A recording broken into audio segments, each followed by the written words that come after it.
Hi hello नमस्ते सर्वांना.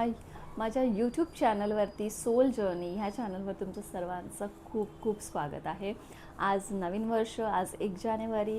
आजपासून सगळ्यांनी नवीन संकल्प केलेले असतील, हो ना? तुम्हीही नवीन संकल्प केलेले आहेत. आणि दरवर्षी जसं म्हणतो आपण की संकल्प असे असतात की जे कधी पूर्ण होत नाहीत.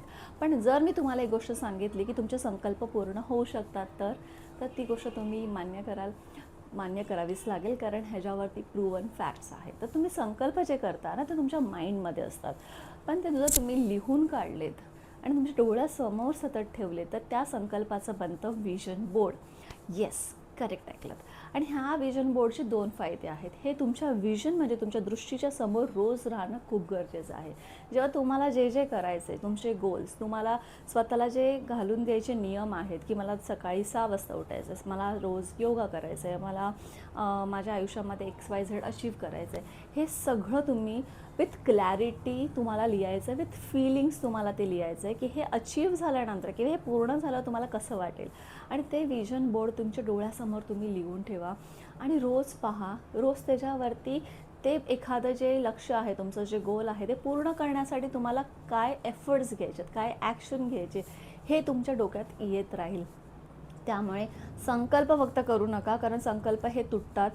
तुम्हाला काय करायचं, त्या संकल्प पूर्ण होण्यासाठी ते लिहिणं आणि ते रोज वाचणं खूप महत्त्वाचं आहे. किंवा आपला जो ब्रेन असतो ना, जेव्हा तो सतत एखादी गोष्ट बघत राहतो ना, तेव्हा ते त्याच्या माइंडमध्ये, सबकॉन्शियस माइंडमध्ये रजिस्टर होते. आणि एखादी गोष्ट जेव्हा आपल्या सबकॉन्शियस माइंडमध्ये रजिस्टर होते, त्याच्यावरती ॲक्शन आपण ऑटोमॅटिकली घ्यायला सुरुवात करतो. जेव्हा आपण ॲक्शन घेतो, तर त्या गोष्टी आपल्या आयुष्यामध्ये मॅनिफेस्ट व्हायला किंवा त्या गोष्टी सातत्यात यायला मदत होते. त्यामुळे तुम्ही तुमचे संकल्प लिहून काढा.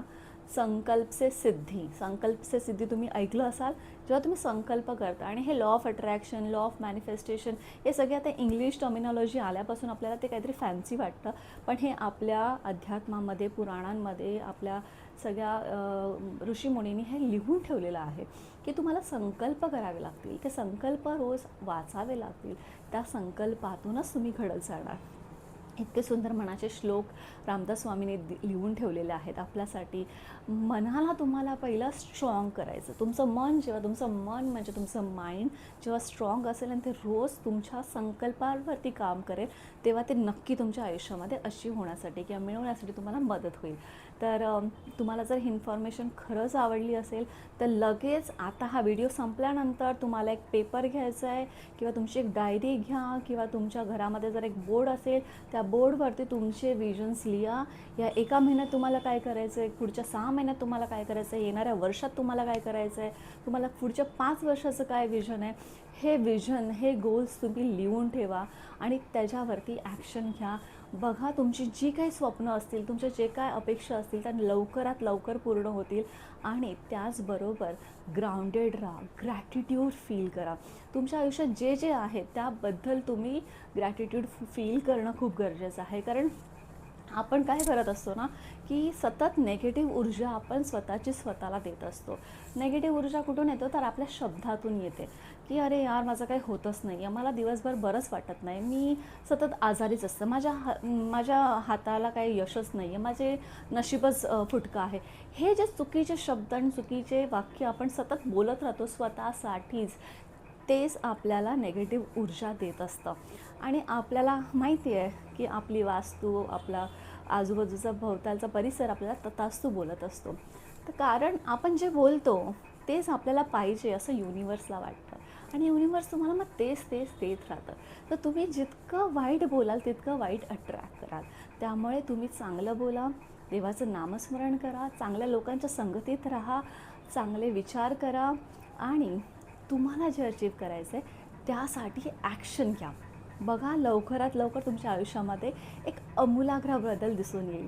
आणि जर तो बदल दिसत असेल तर मला नक्की कमेंट करून सांगा की तुम्हाला माझी ही इन्फॉर्मेशन कशी वाटली, आणि नक्की तुमच्या फ्रेंड्स अँड फॅमिलीपर्यंत पोचवा.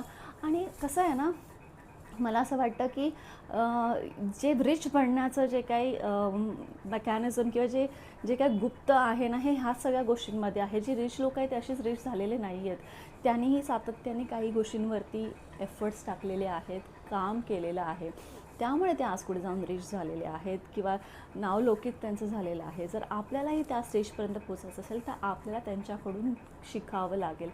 तर माझा पुढचा व्हिडिओ त्याच्यावरच असेल की लोकं रिच कशी झाली आहेत, जे टाटा, अंबानीज, बिर्ला जे आहेत ह्यांचा रिच होण्यामागचं काय गुपित आहे. तर नेक्स्ट व्हिडिओ नक्की पहा. धन्यवाद.